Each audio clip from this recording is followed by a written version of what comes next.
దర్శకుడు సుకుమార్ నిజంగానే ఆ హీరోయిన్ ను బోల్డ్ గా నటించమని టార్చర్ చేశారా? ఆయన నిజస్వరూపం అదేనా?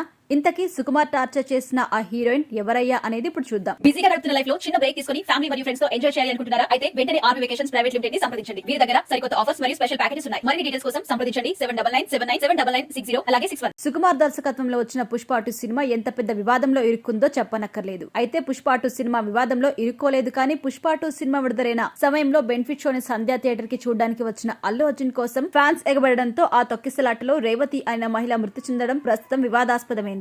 ఆమె మృతికి అల్లు అర్జున్ కారణమంటూ అల్లు అర్జున్ ని జైల్లో కూడా పెట్టారు పోలీసులు. ప్రస్తుతం అల్లు అర్జున్ పై కేసు కూడా నడుస్తోంది. ఇదంతా పక్కన పెడితే ఈ సినిమాపై ఇప్పటికీ ఎంతో మంది సెలబ్రిటీలు, రాజకీయ నాయకులు ధ్వజమెత్తుతున్నారు.